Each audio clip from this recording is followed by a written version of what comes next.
Gusto ko si Daddy, Mi. Daddy is so kind. Ayoko na ibang daddy. He always kept on telling me stories of a princess who fell in love with the wrong prince. But the prince changed because he loves the princess so much. If Daddy dies, I will no longer hear that story. Iyak ni Dayan, kusot ang mga mata.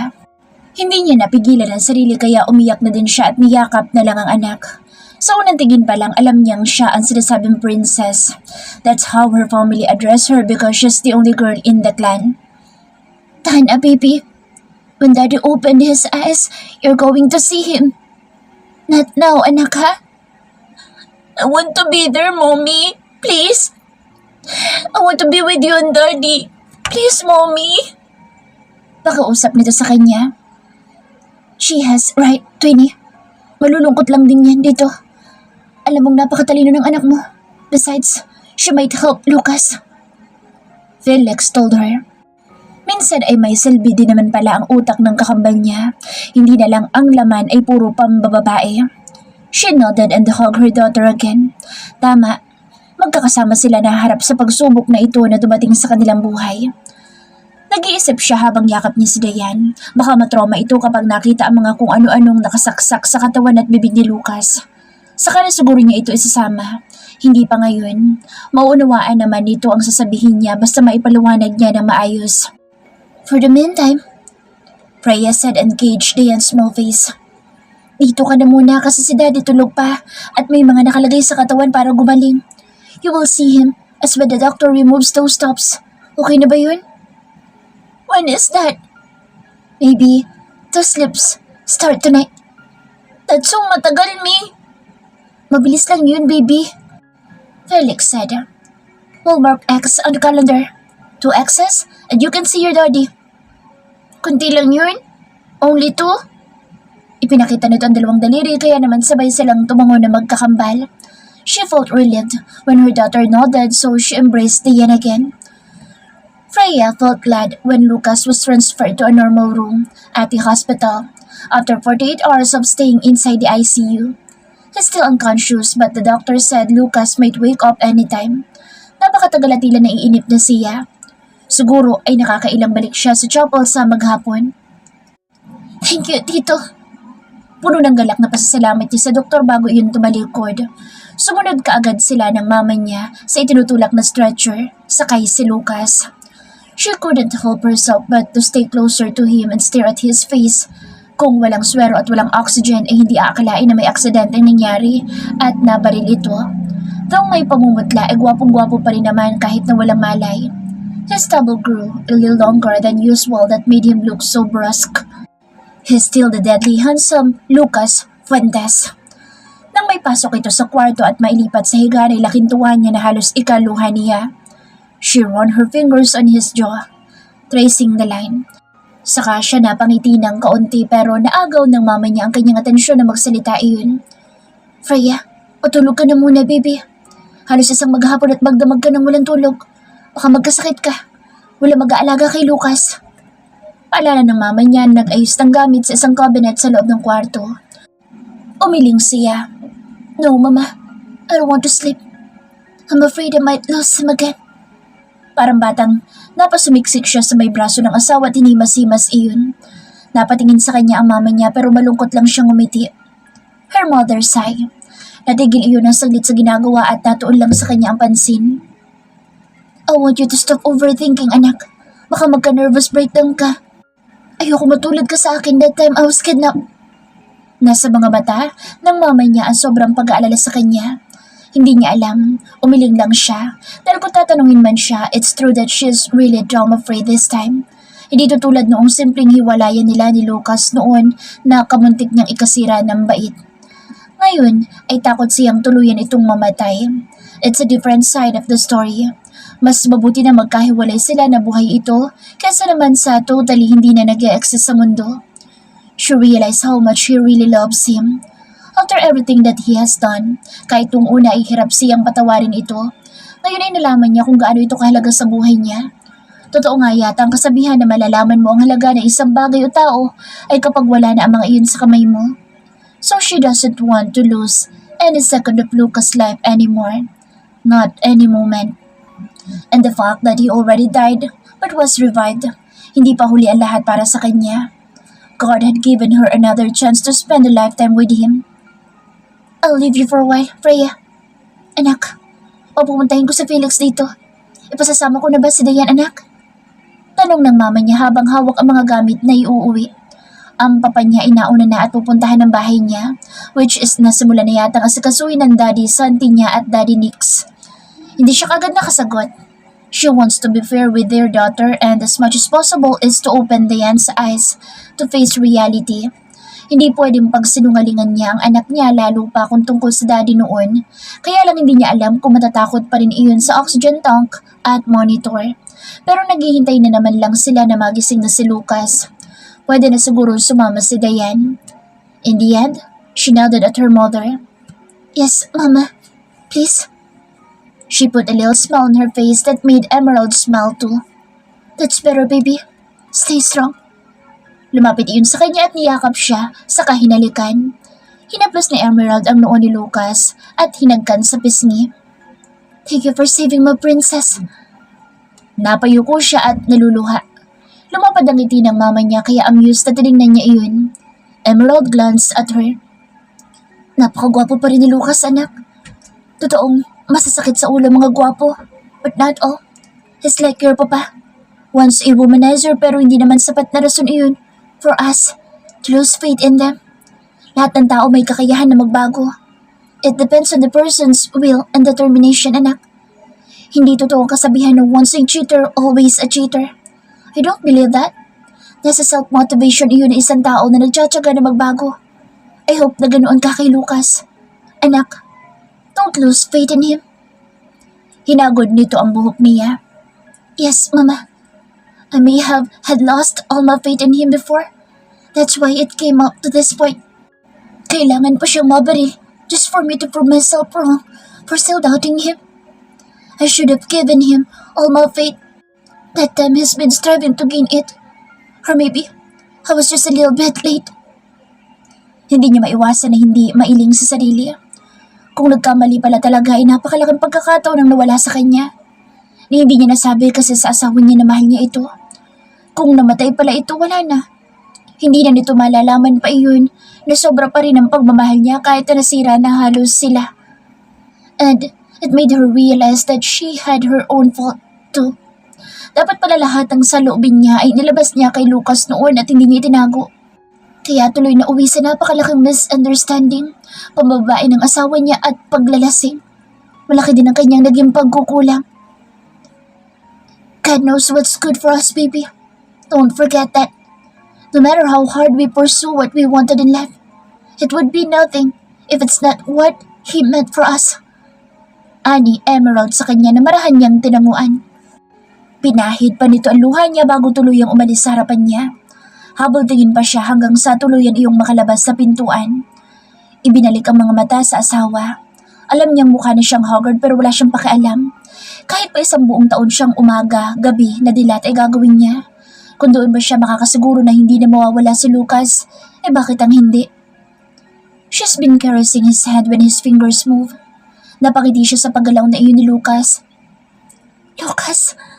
Mahinang sambit niya sa pangalan ng asawa pero bigla siyang nakaramdam ng takot dahil madalas niyang napapanood sa TV kapag gumalaw ang daliri ng isang tao na nasa ilalim ng kawalan ng malay at minomonitor ay nasusundan iyon ng pag-flat ng heartbeat. No. She wanted to panic. Inabangan niya ng husto ang ECG monitor ni Lucas. Siya ang parang sasabog ang puso sa kaba. Parang maiiyak na naman siya habang nakatanga. Bitin ang sariling hininga pero tinatagan niya ang sarili. Halos hindi siya kumurap sa pag-aabang ng heartbeat nito. Please, let it be normal. Pipingdasal niya sa isip. Seconds passed yet nothing changed. Hindi naman bumaba ang heartbeat ni Lucas kaya nakahinga siya ng maluwag. Baka magigising na ang asawa niya kaya ganoon. Naunahan lang siya ng takot at nakakatawang isipin na may takot siya ngayon. Samantalang noon bagong dating siya ay halos ipagtulakan niya ang asawa niya papalayo sa kanya. Masaya siyang umiti. She kissed his hand pero hindi man lang niya na ibaba ulit ang kamay nito sa stretcher. Ay bumukas ang pintuan at gumuhit ang inis niya nang makita ang iniluhan noon. Ang babaeng iyon na nandoon sa kasal ni Becca. Ito yung babaeng inginudgud niya sa mesa. Umiiyak ang babae na akala mo'y kung sinong asawa nang makita si Lucas na nakahiga. How dare you! Singhal nun sa kanya kaya wala sa panahon na napatayo siya mula sa kinuupan sa tabi ng asawa niya. Matatalim ang mga mata ng babaeng nakatingin sa kanya at parang gusto siyang saktan. What are you doing here? Ang kapal mo, pumunta dito! She almost shouted but she controlled her pitch. Nag-aalala siya sa asawang walang malay. Pero ang babae walang pakialam kung malakas ang boses na parang nananadya. Daig pang magigising si Lucas sa lakas ng bunganga nito na parang may built-in megaphone sa lalamunan. Ikaw ang makapal! Sana kung hindi ka umuwi, wala dito si Lucas! Nagpakabulo ka na lang sana sa Amerika! Sana hindi siya nabarilan dahil sa'yo! All that you ever do was love him! Hindi mo alam ang pinagdaanan niya noon! Noong wala ka at lahat ng dapat na ikaw ang gumawa ay ako ang sumalo para sa kanya. You killed him. I made him live. Tapos nang bumalik ka, isang pitik mo lang naagaw mo siya. And now, you put his life in danger. Yun lang ba alam mong gawin ha, Freya? Ang umakto na prinsesa? Ang umakto na sinasamba? Litanya nito sa kanya. She was stunned on her feet but she chose to hide it. Tinangka nitong lapitan si Lucas pero hinarang niya at itinulak niya. No wonder touch her husband. Magkakasakitan muna bago nitong mahawakan ng asawa niya. Nagtataka siya kung saan ito nakilala ni Lucas. Kahit na si Becca ay hindi alam kung saan lupalop ito ng mundo ng galing. Freya's death greeted. Kaganyan nilapitan ang babae matapos ipagtulakan at tinawakan niya sa braso pero ibinaksi siya nito at sa gulat niya sinampal siya. Kulang ang salitang natilihan siya nang dumapo ang palad nito sa pisngi niya. Ang lakas ng loob mo! Galit na sabi niya at gahiblang sinulid ng kanyang pasensya ay tuluyan ang naputol. Hindi siya rito patatalo. Hindi pa siya kailanman nasasampal at mas lalong hindi dapat ang babaeng ito ang gumawa noon sa kanya. Not even her mother attempted to slap her face. Anong karapatan ng bruha na ito na naging karida ng asawa niya at ngayon ay pilit na nagsusumiksik pa kahit ayaw na naman na ni Lucas. Damn you! Ura niya sa babae. Nalisik ang maamo niyang mga mata. Mag-asawang sampal ay ginanti niya rito at gaganti pa rin sana pero hinawakan niya kaagad ang buhok nitong nakatali. Aray! Daing nito pero gigil niya itong halos ipagtulakan. Hindi siya nito mahawakan dahil sa sariling ulo ito nakahawak. Pumili ka ng tamang pagsasalitaan at sasaktan mo. Huwag ako. Anya rito, saka kinaladkad papalabas gamit ang buhok nito. Halos gusto na naman niyang iumpog din ito sa pader pero hinila niyang papalabas ng kwarto na parang isang aso. Nagsisigaw ito sa galit habang umiiyak. Let go! Fuck you! You're a bitch! A real bitch! Masyado kang selfish, Freya! Selfish ka! Pilit itong gustong makaganti sa kanya pero bago pa man lang siya nito mahawakan na itinulak kaagad niya ang babae ng ubod ng lakas, padapa sa sahig. Bingis siya sa mga sinasabi nito sa kanya. Nagpupuyos ang kalooban niya sa galit at hindi yun basta huhupa ng ganoon lang. Dinuro niya ang babae na halos malilisan na ng damit dahil sa lakas ng pagtulak niya. Hindi pa kaagad yun nakatayo dahil malamang ay nasaktan. The next time kapag susugod ka, think it over 1,000,000 times. Hindi kita uurungan at mas lalong hindi ko ipamimigay ang asawa ko. At hindi niya kailangan ng simpatsya mo. You're a slut. That's why you don't have the right to judge me for who I really am. Because you know nothing. The only thing that you know is to move your butt in bed. You might be the one who was with him those times I wasn't by his side. But that didn't mean you're much better than I am. You're a full-time bed warmer. Well, I am the full-time wife. So shut the fuck up and get the hell out of my sight. Now! Sa sobrang inis niya, tumulo ang luha niya at gigil na nilapitan at sinabunutan ulit ang babae. Hinablot din ito may niyang buhok hanggang sa magrumble na silang dalawa at magpagulong-gulong sa sahig. Pero liyamado siya. Hindi siya kailanman patatalo lalo na kung sa isang kerida na umaastang asawa sa asawa niya kahit wala namang ibang alam kundi ang makipaglampungan sa kama at sa elevator. At kahit pasabihin na may tama ito sa mga sinabi sa kanya, wala pa rin itong karapatan na pagsalitaan siya dahil siya lang ang nakakakilala sa sarili niya. At kahit na sinong dumaan sa pinagdaanan niya ay maiintindihan ng lahat because she was not pretending to be a saint. She's just being true to herself. Ikaw na ang krida? Ikaw pang matapang? Ang kapal na mukha mo! Anya sa babae, humihingal habang wala silang tigil na dalawa. Ikaw ang makapal! Ganti nito at nakakuha siya ng tamang anggulo sa mukha nito kaya agad niyang sinuntok. Biglang nawala ng balay ang babae kaya siya naman ay halos mapahiyaw sa sakit ng kamao. Thanks to her twin brother, who taught her how to punch. Nalimpungatan si Freya nang maramdaman niya na may humahaplo sa ulo niya habang nakasubsob siya sa may gilid ng katawan ni Lucas. She just groaned and shrugged it. May kalaban siya. Hindi siya patatalo ng sapakan. She wasn't even aware that she's already fell asleep. Agad siyang natauhan pero natiling nakapikit at nakikiramdam sa kanyang kaaway. Wala. Ang weirdo ng kanyang panaginip. Si Cecil daw ang kanyang kaaway. Susmi. Basta, ang naalala niya matapos niya makipagsabunutan sa kabit ni Lucas ay may umawat sa kanila ng mga nurses at pinakaladkad niya sa gwardya ang babae palabas. Babaeng walang malay. Napakalakas ng loob na umapak sa teritoryo niya at nakalimutan yata na sa pamilya niya ang ospital na pinuntahan noon. Babe, tuluyan na siyang napamulagat nang marinig ang napakahina at mas poos pa na boses ng asawa niya. She immediately lifted her head and her lips automatically curved in a beautiful smile seeing her husband awake. Tawakan kaagad niya magkabilang parte ng mukha nito at nahalikan sa labi kahit na may oxygen sa ilong. He swallowed and smiled faintly. Lucas! She even whispered in his lip and kissed him again that made Lucas chuckle so softly. How do you feel? Mas lalo niyang hinaplos sa mukha nito, particularly his defined jaws. Hindi pa rin siya umaalis sa pagkakayukod palapit sa mukha nito. Don't speak! Taranta niyang sabi. Nagmamadalin tumalikod. Ako, Tito Thomas! Tumakbo si Freya papalabas at nagsisigaw para sa kanyang doktor. Kaagad naman na may lumapit na nurse at tinawag ang hinahanap niyang resident physician/surgeon. Freya! Ani noon, hawak ang stethoscope. He's awake! He is awake! Napaiyak niyang sambit, tutup ang bibig at hindi mapigil ang pag-iyak. Huwag ka nang umiyak anak. Tuloy-tuloy na ang paggaling na asawa mo. Aalagaan natin siya para mapabilis ang recovery. Alo sa kanya ng doktor. Pumasok din siya sa loob ng kwarto nang pumasok na ang mga nurses at si Thomas. Nakatayo lang siya, nakamasid sa ginagawa ng doktor at ng pag-examine kay Lucas. Maya-maya natapos na din iyon at binalingan na siya ng may edad na doktor. He's fine. Pwede mo na siyang kausapin, Iha. Thank you, Tito. Maluhaluhang sambit niya. Lumapit kaagad siya sa asawang nakatulala sa kanya. Lucas swallowed and inhaled deeply before speaking. Parang hirap pa rin kasi ito at may pagngiwi paminsan-minsan. Malamang ay nasasaktan ito dahil sa sugat. How are you? Masuyo niyang tanong saka ito hinapos sa noo. Better. Babe, now that I see you. Halos hindi pa niya iyon marinig dahil sa hina ng boses nito. Pero napangiti siya lalo dahil doon. Her tears ran down on her face and she burst out into sobbing again on his neck. I'm sorry, Lucas. I'm really sorry.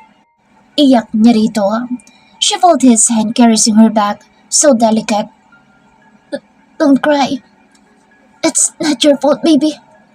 Anito pa? I love you. That's why. I love you so much. I love you too, Lucas. I love you so much too. Inangat niya ulit ang mukha at tinignan nito. This time, his eyes were teary while staring into hers. His hand cupped the back of her head and pulled her gently to kiss her. I love you, he mumbled before giving her a soft kiss. I'll always do that for you, Inday. You do matter so much to me. And nobody else. Kahit sarili ko hindi. He said after he ended the kisses. Ngumiti lang siya habang hawak pa rin ang mukha nito. Pero hindi niya napigil na huwag mapaiyak. At sa isip niya, ang tumatakbo ay ang kaisipan na salay wala nang mangyari na ganoon pa. Wala na sanang dumating pa na masakit na bagay. She will try to accept anything, not just death. Dahil kahit na kailan ay hindi niya matatanggap iyon.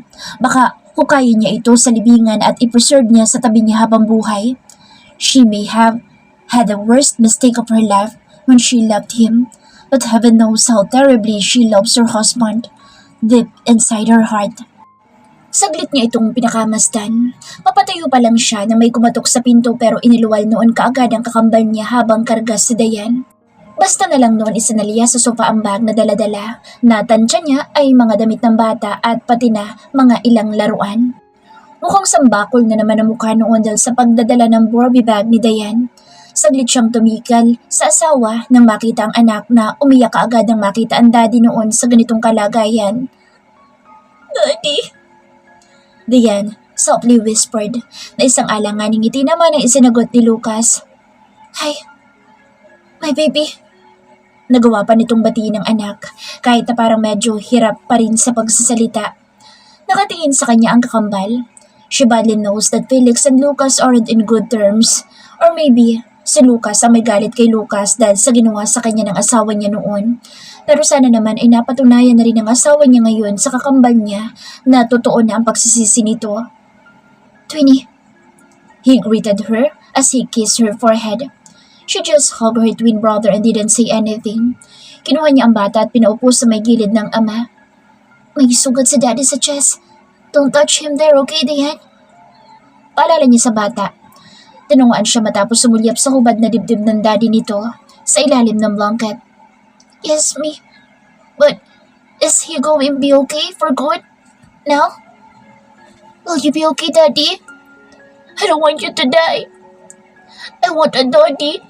Di ba magkakababy pa po kayo ng 5, Daddy? Right? Kulit na tanong pa ng bata na ikinaubo ni Felix.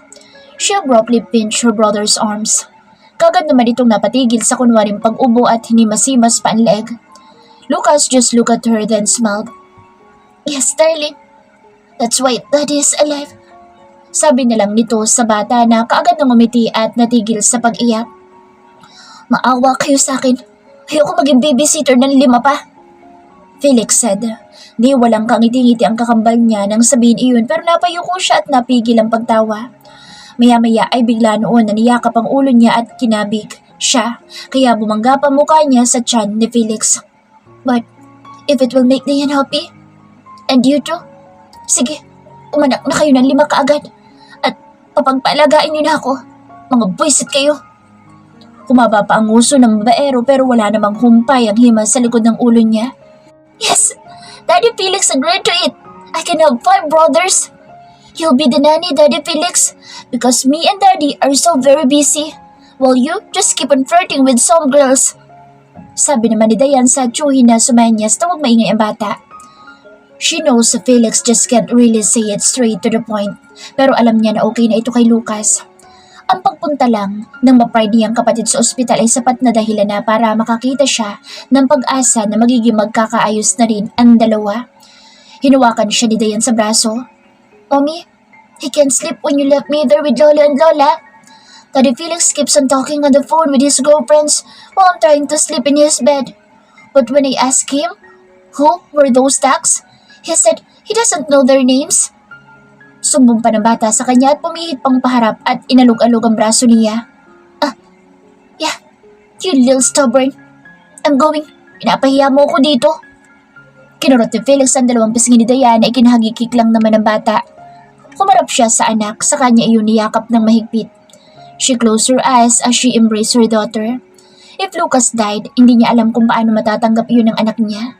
At mas lalong hindi niya alam kung paano ipaliliwanag ang lahat. Thanks God, he's alive and now he's awake. Thanks for proving yourself. You're still the best man for her. Felix said, which made her open her eyes. She saw Felix patting Lucas' shoulder. Tumango naman ang asawa niya. That thing made her heart skip a bit. The two were okay now. They're in good terms. Wala nang may ayaw kay Lucas sa pamilya niya. Masakit man sabihin na kailangan pang dumating sa puntong ito na halos namatay na ito. Baka yun na rin ang paraan ng Diyos. Thanks. Lucas softly uttered. I'm going. Paalam pa ng kapatid niya bago bumaling sa kanya. What she got was a kiss on her forehead and also to Dayan. Huwag ka nang umiyak. Sayang ang ganda mo, Twinnie. Mami, makapagbabae na naman yan, oh. Dilagot ka. Sabay tawa pa ng pasaway kaya hampas sa braso ang inabot noon mula sa kanya. Agad na napangiwi si Felix pero natatawa naman. Ang kulit mo, nakikinig yung bata. Gigil na kinurot pa niya sa kamay ang kambal. Oh, she knows it. They call her Dutch girls ducks. Kaya ang tawag din ito sa mga babae ko ay ducks. Humalakak ito pagkasabi noon at pagkatapos ay ginulo pa ang buhok ng bata. Ian just loved covering her little mouth. Because they look like ducks with their pouting red lips and protruding butt cheeks. But Mama still looks very much pretty compared to them. Kahit na nga po sa mga ducks mo, Daddy Felix, maganda pa rin si Mommy. Pilit pa ni Diana sinamangutan lang ni Felix. Patol talaga ang kakambal niya sa bata. Wala siyang magagawa kaya laging dinadaldala naman ni Diane. Yeah, whatever. Di mo naman yan ipatatalo. Parehas kayong mataray at manakas sa kaspoila ng mami mo. Buhay prinsesa, gusto sinasamba. Lalayas na nga ako. Bye. Hinalikan ulit noon ang pamangkin at mabilis na lumaya sa harap nila. 2 araw na akong walang ducks dahil sa makulit at mataray na yan. Thanks to the roof. I'll have plenty of ducks today. Daldal pa noon bago tuluyang makalabas ng pintuan. Nag-iwan pa iyon ng isang kindat at flying kiss sa kanila bago inilapat pasara ang pinto. She recalled what that woman she fought with told her. Gusto lang daw niya ay buhay prinsesa at yung aktong sinasamba. Ganun ba talaga siya? Nang makaalis ang kapatid niya, pinapunta na muna niya si Diane sa sofa. Pero bago sumunod ay pinaulan na muna ng halik ang mukha ni Lucas. Kaya napamulat kahit nakapikit na at gusto yatang magpahinga. Are you hungry? I'll ask the doctor if you can eat. Anya sa asawa habang hinahagod ang buhok nito. I'll take a nap, babe. Ano ito sa kanya kaya parang naalarma siya. Baka nangihina ito kaya gusto magpahinga. Baka hindi na magising. She became uneasy again. Are you not feeling well? Ko, Tito. Tell me, may masakit ba? Oh. She was cut off when he held her hand. Lucas smiled tenderly. Chill. I'm feeling well, baby. I just wanted to sleep. Marahan siyang tumango sa kayumuko. Baka kasi kapag natulog ka ulit, hindi ka na magising. Parang batang sabi niya kaya natawa ang asawa niya sa kanya. Lucas squeezed her hand. Silly. Of course I will. You know that a dead man is damn hard to die. Anito pa sa kanya. She leaned closer to his face and hugged him. But you're not dead, after all. And I'm sorry for not letting you know how much I love you. Kailangan pa na dumating sa point na ganito ang lahat bago ko ma-realize yun. She almost burst into crying again but Lucas pats her back. Totoo yata na selfish at piling prinsesa ako. Yung tipo na gusto'y sinasamba at hinahabol. Dugtong pa niya. You deserve to be treated as one, baby. And I will always treat you that way. Bukod naman kasi sa maganda ka at maangas. Bata ka pa naman talaga, kaya yata ganyan ka minsan kumilos. And you're Rosales. I'm way lot older than you, remember? Alam nga naman na ikaw mag-a-adjust sa akin. Besides, ako ang lalaki kaya ako ang dapat na mag-adjust at hindi ikaw. He said in a gentle way but still the sincerity was there. Pansin niya ang hirap pa rin ito sa paghinga at pagsasalita pero ano bang gagawin niya? Halos 2 araw rin niya ito hindi nakakausap at malamang kung hindi lang dito makakasama ay papapagsalitain niya ito ng papapagsalitain.